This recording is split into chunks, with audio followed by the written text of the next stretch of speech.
bu seen matinale d'information Tok Tok Sénégal la dernière partie tey ci altine ji xam ngeen ko ni ñu koy defee altine bu jot invité politique lay doon ak Migui Maram Ndiaye Migui maa ngi lay nuyu di la dalal. maa ngi lay fay soxna Aïssata Ndiaye Fall di nuyu ñi nga xam ni itam ñoom ñooy téléspectateurs yu ITV la télévision d'ici et d'ailleurs rawatina ñi nga xam ne rek ñoom ñoo ñuy kocc altine bu ne ngir rek safo jotaay bi nga xam ne rek moom la ñu jagleel kàngami si wàllu politique ngir waxtaanee tolluwaayu réew mi tey ji nag comme ni ñu ko waxee si njëlbéenu émission bi dañ ci dalal Daouda Ba moom mooy porte-parole bu parti réew mi bu Idrissa Seck nekk tamit ki nga xam ne moom mooy communication externe bu conseil économique social et environnemental bi nga xam ne itam Idrissa Seck moom moo ko jiite ñu war a waxtaanee lu bëri si fanweeri simili ak moom Daouda ñuy am mbégte di ànd ak yow si plateau Tok Tok Sénégal naam sooboon nañ ko bu yàgg.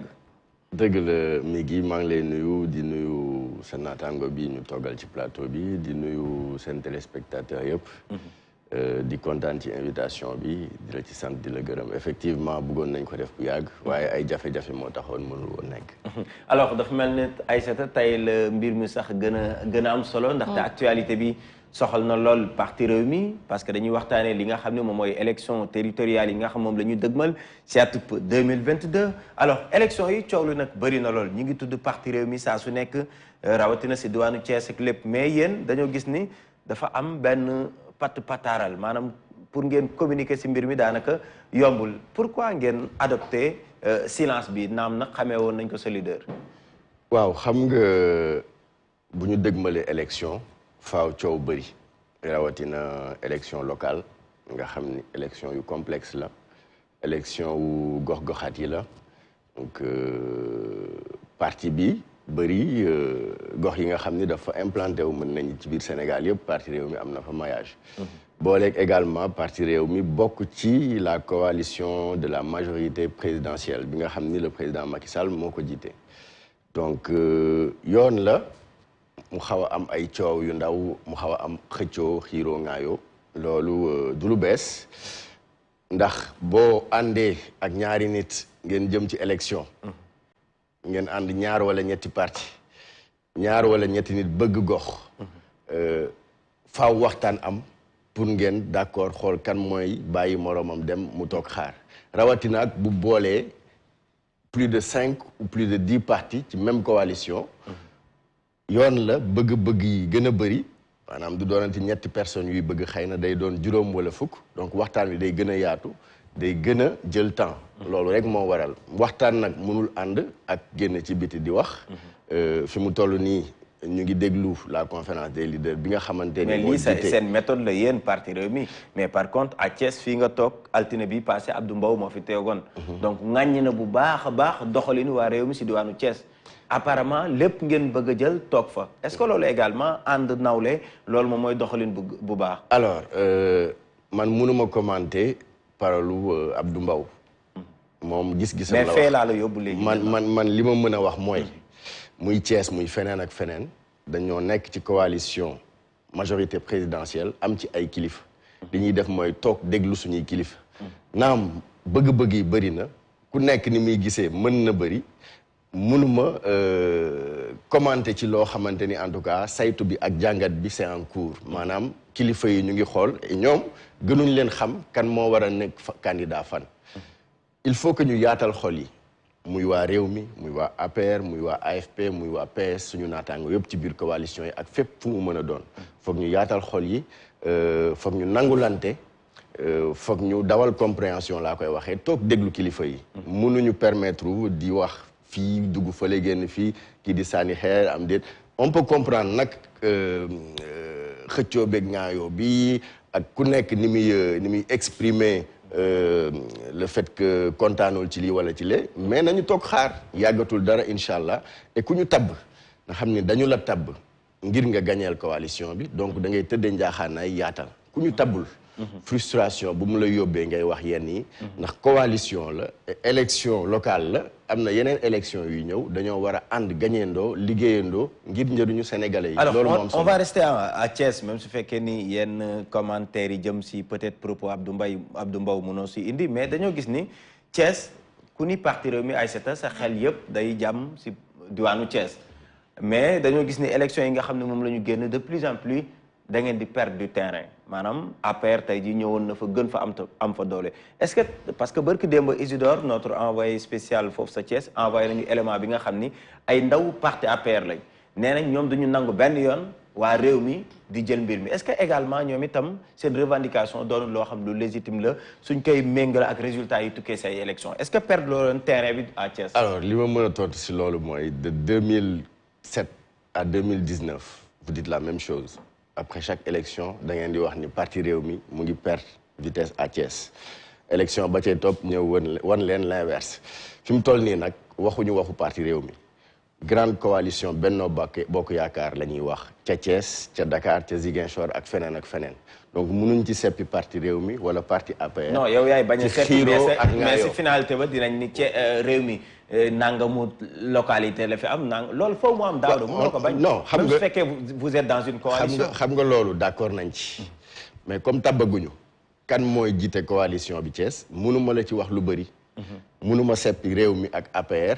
mbala ma leen di comparer dañoo nekk ci biir groupe di xàccandoo di dóorandoo loolu moo ñu yitteel neewuñu kii moo ëppale lii wala kële ainsi de suite loolu suñuy kilifa bu ñu saytoo ba xam kan moo war a dem fan dinañ décider et ñoom lu ñu décider dinañ leen ko nangul dinañ topp seen ginnaaw mais est-ce que revendication wu par exemple Abdou Mbow et compagnie ndaw ñi par rapport ak tolluwaay tey ji seen parti jàpp nga ni revendication yi légitime la loolu président Macky Sall ak la conférence des leaders. non waxuma décision ñooy apprécier. non est-ce que nangu nga yow. yeggaguma ci décision yeggaguma ci décision. man ñëw ma si décision si revendication yi naa la wax li ma la mën a. parce que ñoom si ay fee lañ ko teg. xam nga comme li ma la wax ca njëlbéen ku nekk am na ay revendication am te ku nekk jàpp na ni li muy revendiquer yitteel na ko wala moo am dëgg comme am na nag conférence des leaders bi nga xam ne ñoom dañuy daje waxtaan.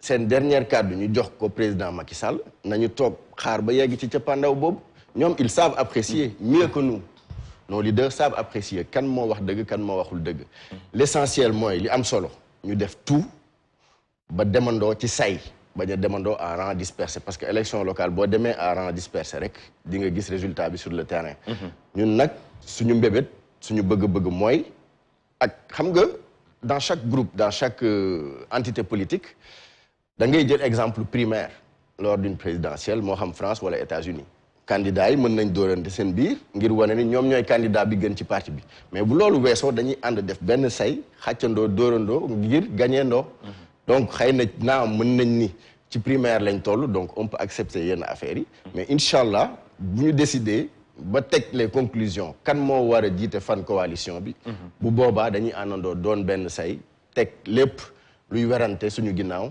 ngir gagner élection yi incha allah. alors Migui ton invité suñ ko déggee Daouda Ba suñ ko déggee muy wax dañuy dégg tout le temps mu naan coalition alors lan moo nar a dal réew mi après élection yi parce que su ma la déggee nga wax da ngeen am coalition bi ngeen bokk et vous êtes da ngeen discipliné ci biir coalition bi et que seen jiiti lu ñu décidé neen ko nangu xam nañ jiitu coalition bi kan la c'est le président Macky Sall il a son parti il a l'APR xam nañ APR nu mu pëccëxooyee fële sa Thiès on sait ce que le réew mi li mu doon représenté à Thiès alors suñu demee ba Thiès réew mi toll ci day xaar ndigalu keneen pour xam lan la fa mën a am ou pas est-ce que nekku leen ci déclin est-ce que bu ñu jógee ci élection locale yi bu réew mi amul la ma doon am Thiès est-ce que du compliqué pour yéen après non mënuñ ko woowee déclin parce que réew mi ak son leader le président Idrissa Seck dañu décider jug ànd ak le président Macky Sall ànd ak présidente Aminata Mbengue Ndiaye ànd ak le ministre Omar Sarr ànd ak waa LD waa PIT maanaam dañu jug fekki la grande majorité présidentielle ñi nga lim fii ñëpp doguma la mais bi ñu jógee ci la grande coalition de la majorité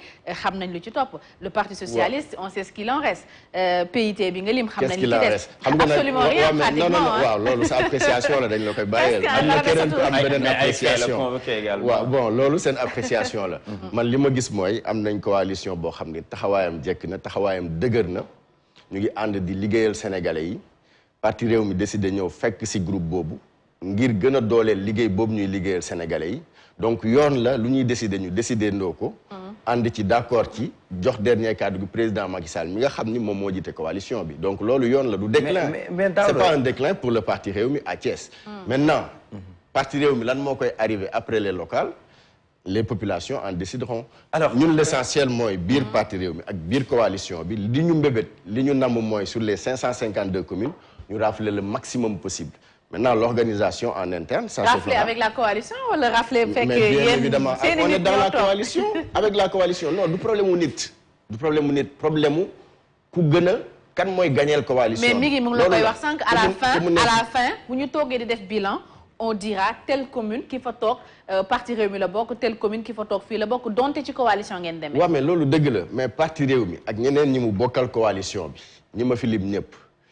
Intérêt coalition bi lañuy xol. Xooluñu kan moo ëppale lii wala lële li ñuy xool mooy Fatick bu ñu fa tegee Migui ndax dana gañe am déet bu dee waaw la ñu teg ko fa bu ñu nee Aïssata bu ñu ko tegee Podor dana gañe am déet bu ñu nee déedéet ñu dindi ko fa teg après la ñuy xam peut-être ban coloration la Rewmi wala APR mais fi mu toll ni coalition la ñuy demee et li ñu yitteel mooy coalition bi nu muy def ba gagner ngir justement c'est-à-dire duñu xool rek ku ëpp meilleur profil politique dañuy xool aussi ki nga xam ni li population yi soxla localement mën na leen ko indil parce que coalition finalité am aussi mooy gouverner mooy diriger indil askan wi seen i ay saafara ci seen ay problèmes ak yeneen donc critères yi dafa bëri critères de choix yi bëri na yaatu na moo tax ma ne ku ñu tànn jàppal ni dañu la tànn ngir coalition bi nga war a tëddee njaaxaanaay.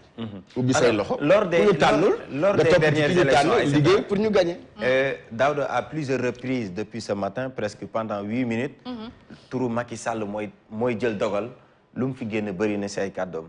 suñu xool si élections yu mujj yi yéen a moomoon seen bopp mun naa ni. le dernier mot revenait à Idrissa Seck pour mu tànn naan diw mooy dem fii diw mooy dem fii tey seen lépp ngeen jox ko Macky Sall.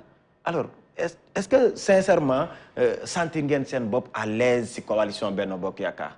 Alors, bu ñu ñëwee ci élection yi nga waxoon foofu tam coalition la woon. mais le dernier mot vous revenez. waaw xam nga moom la contexte yi ñoo wute nag. boobu yéen a fa nekkoon yéen a fa. je suis d'accord contexte yi ñoo wute wax na ko. coalition la woon. toute décision bi mënoon na revenir à beneen tour bu dul Idi dafa fekk ne Idi moo doon candidat présidentiel. ce qui est normal. donc ñeneen ñi nekkoon ci biir coalition bi nanguloon nañ ko loolu maintenant après loolu xewoon da ngeen bëgg ñu siy revenir à chaque fois mais yaakaaroon nañ ni dañuy avancer. Il y a eu un dialogue, il y a eu des retrouvailles, il y a eu la Covid-19 bi ñëw ñun ñëpp ñu d'accord ànd ak président Macky Sall ngir liggéeyal askan wi retrouvailles am moom ak son frère le président Idrissa Seck. le président Idrissa Seck dem fekki coalition boobu nga xam ni daf ko bokk ak ay nit président Aminata Mbengue Ndiaye Omar Sarr. président Macky Sall Moustapha Niasse ainsi de suite ñoom ñëpp ñu def benn say ne dañuy liggéeyal askan wi dañuy liggéeyal Sénégal dañuy xeex mbas mi dañuy xeex ngir relance économique bi réussir ce qui est en train de se faire d'ailleurs loolu yëpp bu amee groupe boo gis day am njiit groupe bii ñu bokk tey président Macky Sall mooy njiit li c'est très normal gisuma lan moo fi anormal sentiru mal à l'aise mënuñu sentiru mal à l'aise dedans parce que dañu ñëw pour liggéeyal askan bi ci loolu lañ nekk nii incha allah. mais est-ce que ñi ngeen fa fekk may nañ leen yaatal bi nga xam ne moom ngeen doon xaar. parce que là xam naa ni yow sa casquette en tant que communicant yaa ngi jéem a xool looy wax te doo frustré kenn mais est-ce que sincèrement parti Rewmi vous vous sentez à l'aise dans cette coalition Daouda. jéemuma xool luy frustré ak lu frustré wul dama lay jéem a wax li nga xam ne mooy réalité bi ci biir coalition bi nga xam ne nekkoo fa. yow journaliste nga c'est normal. question mais samay investigation peut-être may na ma xam. waaw xëy na léegi nag appréciation yi mën nañ différer en tout cas ba fii may wax ak yow. réew mi sentiruma gêne boobu ngay wax. li koy firnde mooy comme li ma la wax ci conférence des leaders boobu ak ci négociation yi parti Rewmi mu ngi ca ak ñi muy bokkal coalition bi. d'accord alors avant de finir pour les élections locales problème. sànq Aïssata mi ngi koy wax mais il est bon également nga wax ñu lan moo ci seen ambition yéen parti Rewmi c'est en coalition d'accord. Tout à fait. mais parti bu ne am nga ambition ces élections locales. Bien sûr. Quelles sont les ambitions du parti Rewmi pour ces élections locales? Mais les ambitions du parti Rewmi c'est de diriger le maximum de localités possible. comme tout parti dans la coalition. kon yaa ngi rejoindre ci li ñu la doon wax sànq. mais li ma wax leer na xëy na tamit dañoo bokk lu ñu wax mais ñoo bokk fa ñu jëm. maintenant parti Rewmi bu amee ay ambition parti APR am nay ambition parti PS am nay ambition AFP am nay ambition mais toog waxtaan moo ñuy permettre ñu. d'accord mais Daouda desal si parti Rewmi. toog waxtaan ci la ñu nekk yéen laa wax seen ambition. mais suñu ambition dafa nuroog ambition wu yeneen parti bu goo gis. xam nga parti dañ ko sanc pour la conquête du pouvoir. mais parti bu ne Daouda. moo xam local moo xam législatif lu ma lay wax rek c'est-à-dire question yi boobu ba tey peut-être da ngay essayer de tourner autour du pot sans pour autant ñu répondre si li nga xam moom la ñu bëgg. mooy su ma nee ambition parti Rewmi yow mënoo comparer tey jii Rewmi ak PIT ñëpp xam nañu bokkul. tey jii PIT doole bu mu am ak yéen doole bi ngeen am bokkul. si on parle de Thiès xam nañ ni parti bu fa ëppoon doole si élection yi mujj yi yéen la. moo tax tey jii ñu lay laaj lan mooy seen ambition bëgg ngeen am maximum de collectivité locale oui mais à Thiès par exemple lan moo fay seen ambition. mais xam nga seen fief. xam nga fu ñu leen xamee seen identité. moom laa lay wax muy Thiès muy Fatick muy Foundiougne muy feneen ak feneen parti Rewmi le maximum de localité ou en tout cas soit le maximum de maires ou le maximum de conseillers possible. parti boo gis moom laa lay wax dafa créé wu.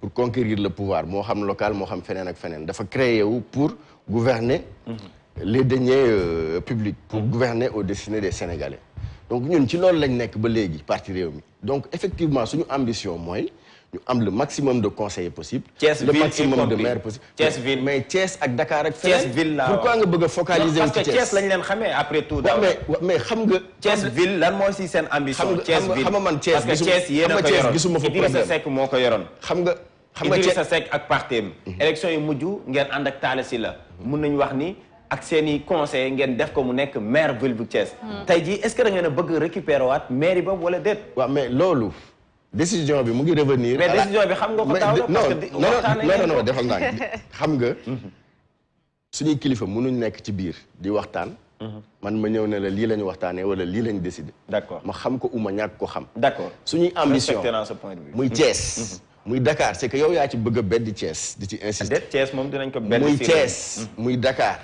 muy Kaolack muy Fatick Rewmi ambition bi mu am mooy am le maximum de conseils municipaux. d'accord alors évaluons fi nga xam ni parce que tamit suñu demee say élection nit ñi dañuy évaluer pour xool ba xam dañuy porter waat confiance si yéen wala déet Thiès ville jamono ji yéen a ko yor parce que Talla Sylla yéen a ko fa ànd ak moom teg ko fa est-ce que tey jii vous avez des regrets par rapport ak décision boobu ngeen xam ni jëloon ngeen ko pour gunge Talla Sylla mu nekk ci maire bi ak tournée yi mujjee xaw yëpp. non du question de regret ou pas comme li ma la wax rek c'est que da nga may bëgg a resté loo ci même sujet bi pour 30 minutes yu ñu am. non des na mais ce qui est sûr mooy. Thiès waay ñoom kenn mënu leen gën a xam li xew Thiès. les Thiessois. kenn mënu leen gën a xam li xew Thiès moo xam regret la ou pas. et compte tenu de Thiès waaye li ñuy sentir Thiès ak li ñu namu Thiès le président Idrissa Seck loolu lay toog waxtaanee ko ak ay ñooñam yi nekk biir coalition Benno Bokk Yaakaar. d'accord donc incha allah bu ñuy tenir compte. enfin dinañ tenir compte ci loolu pour décider kan mooy dem Thiès ville kan mooy dem Thiès ouest kan mooy dem Thiès ouest Thiès est pardon kan mooy dem Thiès nord kan mooy dem conseil départemental. kenn gënu leen rancé dañ leen ko war a nangul incha allah. d'accord alors Daouda dañuy dugg comme ni nga koy waxee rek si yeneen ponk yi nga xam ne dese nañu. parce que bëgg nañ xam lan moo xew jamono ji parti Rewmi parce que depuis Idriss Seck le 2 novembre plus précisément la ko njiiti réew Macky Sall ne ma woon mu doon conseil économique social et environnemental bëgg nañu am nouvelles yi également au niveau donc de ce conseil là mais laataa mooy dugg si ñaar yooyu l'actualité ba tey lay des c'est l'affaire du trafic présumé de passeport diplomatique boobu tamit doon na loo nga xam ne ba tey ji mi ngi lëmbee Sénégal tey ji sax ñi nga xam ne ñoom ñooy commission bu ñu taxawal ad hoc dinañu tàmbali seen liggéey ngir mën a déglu ñi nga xam ne ñoom ñooy du député yi alors conseil économique social daanaka mën nañ ko méngale ak assemblée nationale ndax institution la ay ndaw réew mi lañ fa tabb dossier bu ni mel ban jàngat nga si am ay député ñu leen di tudd si wàllu mbuxum passeport diplomatique. alors pour répondre sa question damay séparer ñaari conseil économique mën naa la ci wax après. non après du ma la wax avis wu conseil économique sur les passeports diplomatiques dama lay wax avis wu Daouda Ba porte-parole Rewmi sur les passeports diplomatiques. lépp lu ñuy tuddee trafic kenn mënu ko rafetlu. nga bokk pouvoir wala opposition moo ci bokk yam maintenant nag dafa fekk ni justice mooy def liggéeyam et comme ni nga ko waxee procédure bi enclenché nañ ko au niveau de l'Assemblée ñun li ñu bëgg te yaakaar ko mooy mu dem jusqu'au bout li ñu bëgg mooy que cette affaire soit tirée au clair loolu amul gisuma sax waa pouvoir bu ci mën a am layam-layami wala mu ci hésiter maanaam tudd nañ ay nit à l'Assemblée encore une fois bu ñu désacraliser l'institution parce que institution bi bëri na ñu fa nekk ñaar wala ñett lañ ci tudd ci mbiru passeport diplomatique comme ni ñu tuddee woon beneen député ci mbirum yàqataan donc mënul doon problème institution problème mu personne la bu doonee problème mu personne nag assemblée li ñuy xaar ci moom mooy mu def li mu war a def et moom la commencé def nii comme na mu ko defee woon ak ñeneen ñi bu paree jébbal justice mbir yi justice doxal liggéeyam donc muy bii muy mbiru yàkkataan bi ñu jiiroon keneen muy leneen ak leneen li ñu bëgg mooy justice dem ci jusqu'au bout mu leer ci bopp Sénégalais yi et mu bañ fi amati.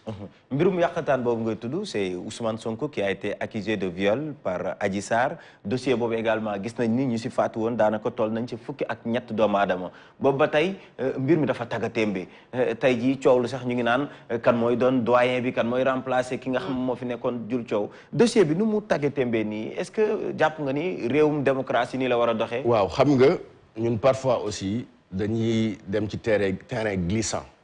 maanaam dañuy bëgg a wax ci justice am ci avis d'expert alors que du suñu spécialité looloo tax ñuy juum souvent di jaawale le temps de la justice ak le temps de la politique ou le temps du journalisme justice jël na dossier yi en main. gis-gis boobu xanaa. nañu ko may gis-gis boobu xanaa c'est en fonction du côté bi ngeen di féete. non pas du tout parce que si quand vous êtes au niveau de l'opposition du discours boobu ngeen di utiliser mais quand vous êtes au pouvoir saa su ne da ngeen naan ñu. temps yoon nekkul temps taskatu xibaar bi nekkul temps askan boo dégloo li ma la fi wax léegi.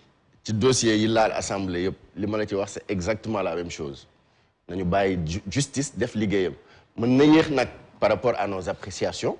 mën na yéex comme mën na gaaw. yow ni ngay apprécier mën na wuteeg man ni may apprécier mais li ñuy ñaan en tout cas mooy na gaaw te justice na dem jusqu'au bout. D'accord. que mu nekk tous les dossiers yi laal assemblée. d'accord mais est-ce que yoonu Sénégal parce que question wu Aïssata Ndiaye ci boobu daf ma marqué ba tey mais à chaque fois dama koy posé waat mooy est-ce que yoonu Sénégal maanaam ñàkk wekk bi nga xam ne ñenn sa askan wi jox nañ ko du politique yi ñoom ñooy responsable yi.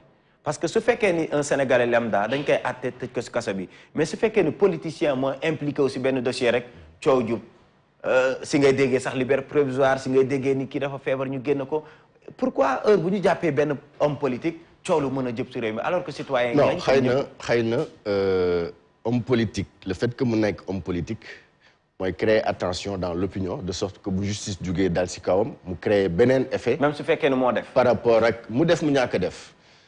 loolu justice mooy tranché mais jàpp ma ni homme politique ñoo comme ni nga koy waxee jox benn mauvaise image justice au niveau de l'opinion et yaakaaruma ni mauvaise image boobu am na liberté provisoire comme ni ma waxee xëy na bu laalee politique lañ koy gën a médiatiser mais bëri na ñeneen ak ñeneen ñu fi accorder liberté provisoire et juge bu demee bay accorder liberté provisoire daf koy teg fu leer am na ñu ko nangul am na ñu ko bañal ñi mu ko nangul juge bi ko décider moo xam ni tax mu nangul ko mënuñ ko bañal moom parce que ñun on n'est pas juge on n'est pas spécialiste de la justice. mais am na ñi nga xam ne bañ leen koy may feebar la ñu waxoon tey jii reprendre nañ seen activité politique. waaw mais xam nga ku ne dafa feebar également doonul lu nga xam. man noonu ku feebaroon la ba ñu may ko génn après. nekk say activité xam nga nit ku feebar loolu aussi daaw dafa nga mun ko nangu. xam nga nit ku feebar. parce que yéen a fi njëkkoon ŋàññi wàllu yoon.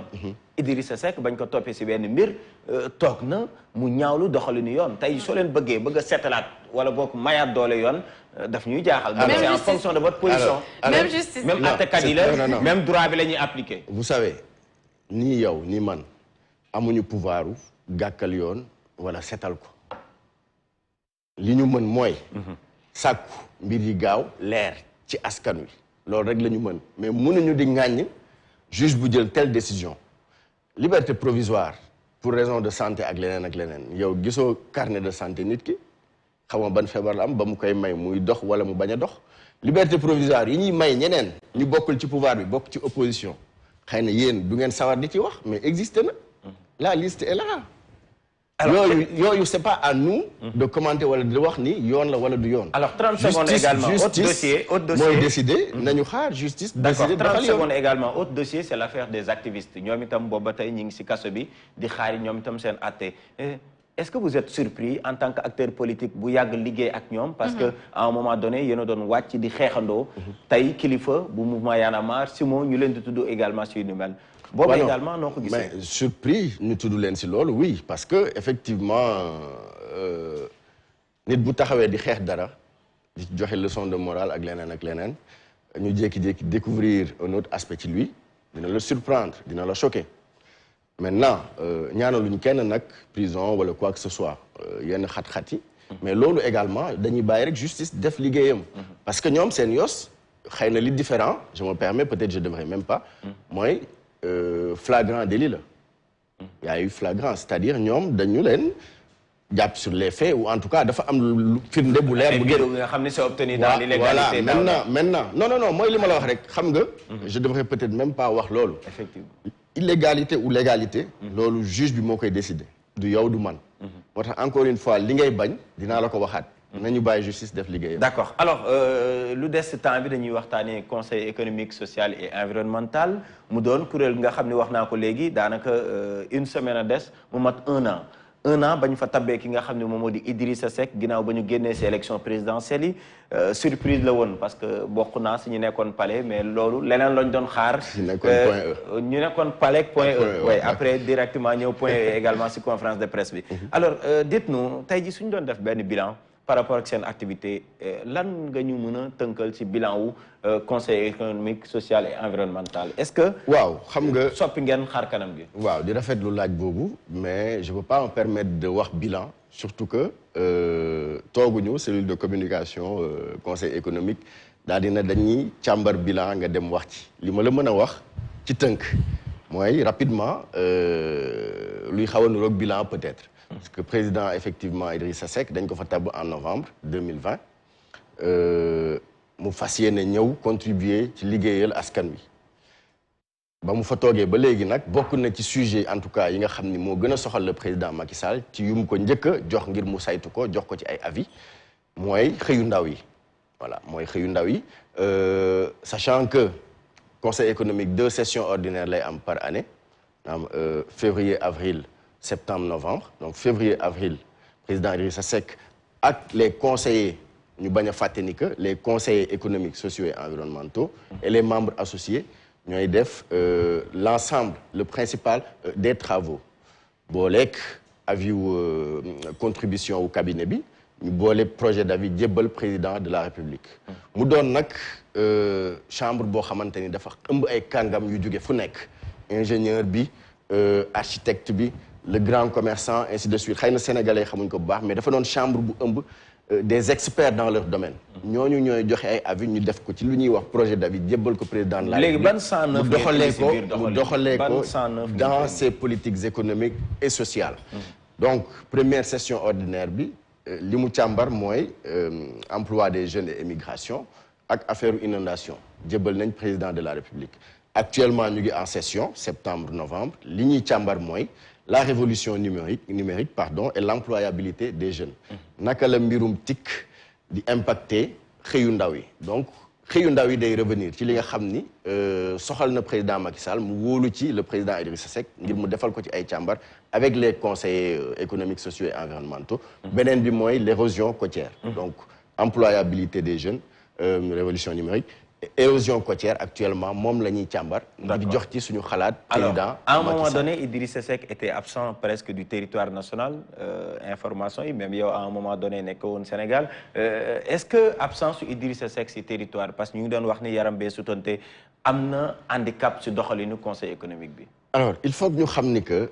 président Idrissa Seck war na mën a absenté wu sans mu poser problème pour quelque raison que ce soit nit ñi bëri nañ luñ ciy wax ak yooyu mais fii jamono toll président Idrissa Seck mën na absenté continuer du liggéeyam et loolu moo xewoon d'ailleurs et président Idrissa Seck mën na absenté wu conseil économique sans que liggéeyu conseil économique taxaw et loolu moo xewoon ba mu absenté conseil économique mu ngi continuer liggéeyam parce que conseil économique dafa am ay vice-président dafa am secrétaire général dafa am nit ku nekk ca place am bu muy liggéeyee ba nga xamante ni institution bi na muy doxee président nekk fa ou pas du ci problème xëy na nag nit ñi dès qu'il s'agit de Idrissa Seck ñu créer façon problème bu nekk mais xam ne ni mu ngi si jàmm ak salaam mu ngi liggéeyal askan wi mu ngi liggéey aux côtés du président Macky Sall ngir jàmmi Sénégal on doit forcément parler de lui parce que dañ ko dénk suñu institution wér-gi-yaramam également dafa doon li nga xam ne dafa amal solo ñi nga xam ne ñoom ñoo di askan wi parce que dans les pays normaux nit su feebaree ñu jiite dara dañuy joxe information mais malheureusement Sénégal ba tey droit à l'information boobu noonu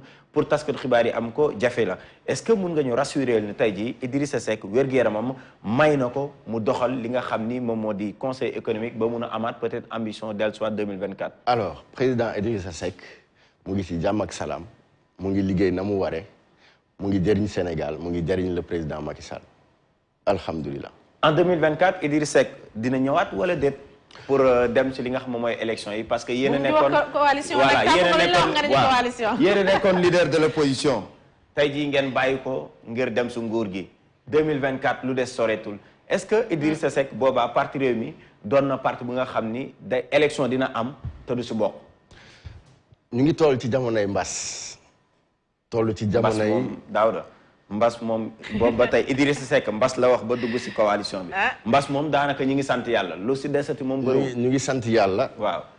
bàyyil mbas d'ailleurs ñu ngi ñaan sax bu beneen vague am. 2024 amiin ñu ci profité di ñaax sénégalais yi ñuy respecter mesures yi. su ma la déggee candidature Idriss Seck si mbas mi quand je disais que ni ñu ngi toll ci mbas. toll ci yeneen jafe-jafe yoo xam ni moo ñu indi ngir ñu seetandoon nu ñu koy faje avec le président Macky Sall.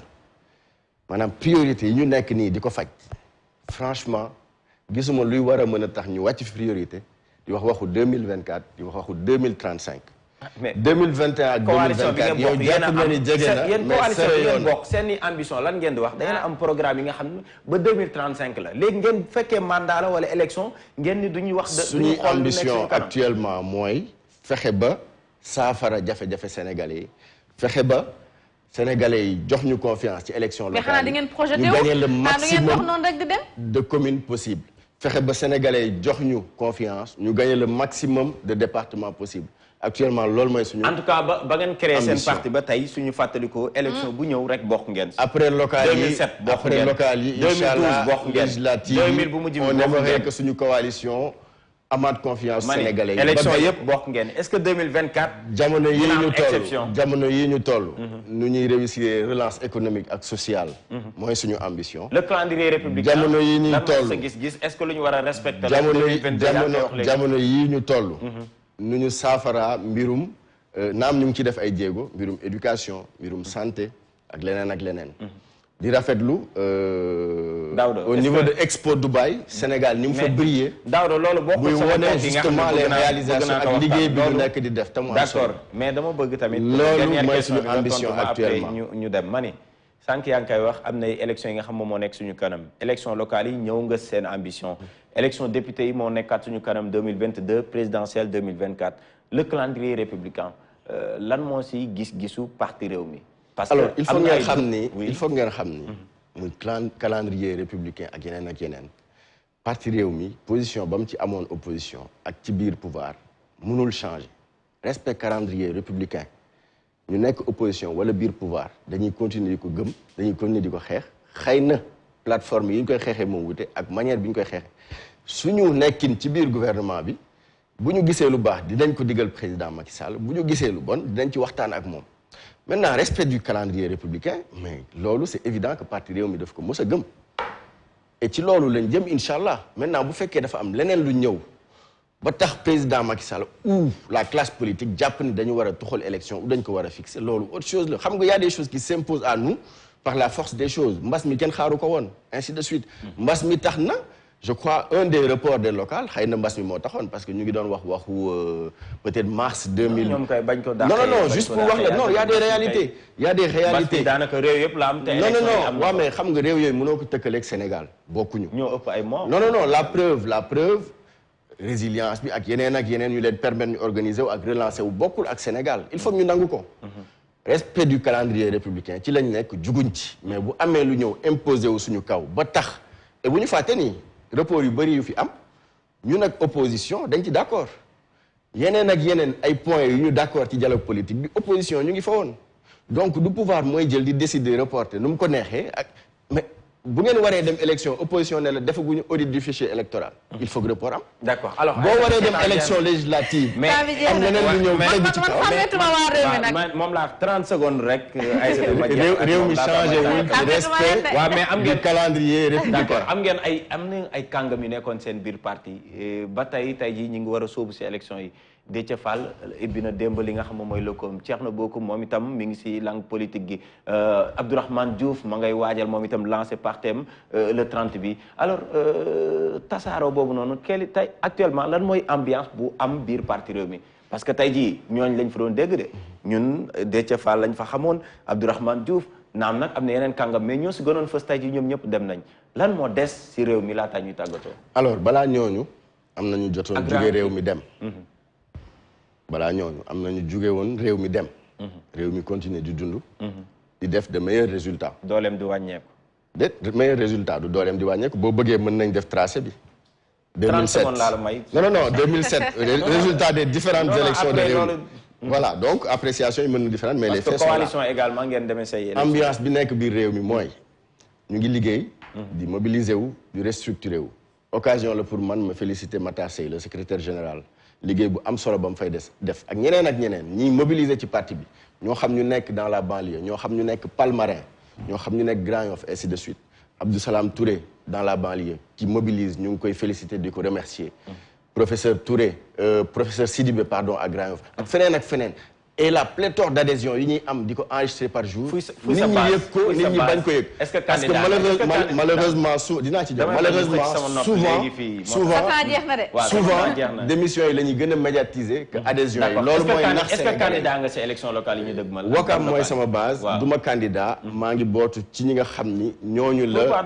conférence des leaders nar a tabb. pourquoi ne ko candidat. lu jot yomb dama jàpp ne jotagul. bu jotee incha allah dinañ ci dem ndaw ñu également ñu ngi leen di xaar ci maire yi. xam nga parfois loolu mooy yàq jeu bi da ngay gis ku jug ne dafa bëgg nekk maire alors que xam na ni matagul nekk maire. d'accord balaa caag nga toog jàng topp ci ginnaaw ñi nga xam ne am nañ expérience ba nga xam ne bu jotee rek dina yomb incha allah. félicitations pour la victoire de l'OM hier. di ko jaajëfal bu baax daaw da doon am mbégte di ànd ak yow si jotaay bi. jërëjëf Ndigui et bonne chance pour PSG. merci beaucoup. waaye zéro tir cadré ba 84e minute. wax dëgg yàlla. zéro tir cadré mais victoire la ñu am suñu. en tout cas devant des gens comme ay Neymar Mbappé et tout loolu mën nañ ni victoire la. mais depuis 10 ans. vous êtes les plus chers au monde mais les moins titrés. à 10 lañ doon footballé boole. en tout cas merci beaucoup Daouda ñu koy jaajëfal bu baax a baax nekkoon ganu